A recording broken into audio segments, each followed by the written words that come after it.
લોકમત ન્યૂઝમાં આપનું સ્વાગત છે।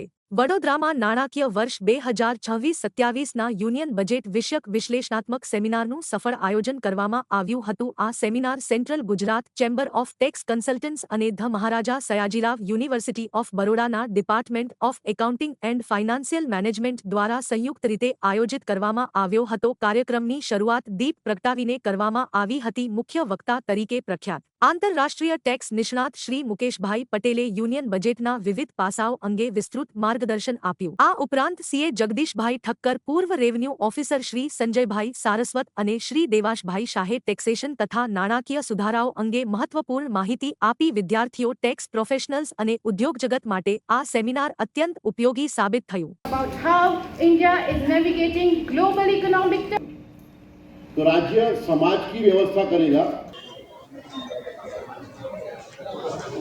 Mr. Vipul Shah, a well-known department of accounting and financial management faculty of commerce MS university of Baroda द्वारा आज बजेट 2026 ઉપર ग्रोथ चैलेंजीस एंड पर्सपेक्टिव टुवर्ड्स विकसित भारत बजेट 2025-26 आ बजेट ઉપર જે કાર્યક્રમ આજે અમે રાખ્યો છે, યુનિવર્સિટી તરીકે અમારી એક બેઝિક રિસ્પોન્સિબિલિટી છે કે સમાજમાં કોઈપણ પ્રકારના પોલિટિકલ કોમેન્ટ વ્યૂઝ વગર ઓબ્જેક્ટિવલી બજેટ અને ભારત દેશને અને નાગરિકોને બજેટથી થનારા ફાયદા નુકસાનની ચર્ચા થાય અને એ ચર્ચા કરવા માટે ત્રણ એમિનન્ટ સ્પીકર્સ શ્રી મુકેશભાઈ પટેલ, ઇન્ટરનેશનલ ટેક્સ કન્સલ્ટન્ટ, એ આવવાના છે।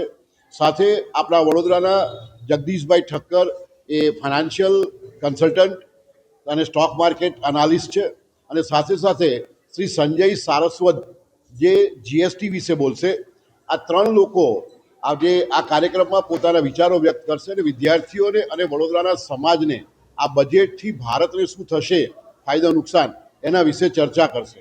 સાથે સાથે આજે રાજમાતા શુભાંગીની આજે ગાયકવાડજી આ કાર્યક્રમનું અધ્યક્ષપદ સંભાળશે અને honourable vice chancellor professor Bhange sir પણ આજે ઉપસ્થિત રહી અને વિદ્યાર્થીઓના અને અમારા उत्साहનું अभिवादन करছে। बजट के बारे में चर्चा एक आवश्यक चीज़ है किसी भी यूनिवर्सिटी के लिए कि बजट में क्या होगा, किस सेक्टर पे क्या अलोकेशन दिया है, शिक्षा क्षेत्र के लिए क्या दिया है, उद्योग क्षेत्र पे उसका कैसा इम्पैक्ट होगा, ये सब का विस्तृत डिस्कशन हो जाए तो बजट सामान्यों को पहुंचाने के लिए ऐसी चर्चाएं बहुत आवश्यक है ताकि कॉमन मैन समझ सके बजट में उनके लिए गवर्नमेंट ने क्या क्या दिया है, और यही उसका मकसद है। और मैं हमारे कॉमर्स के डीन प्रोफेसर प्रज्ञेश शाह का आभारी हूँ कि उन्होंने ऐसा कार्यक्रम आयोजित किया। धन्यवाद।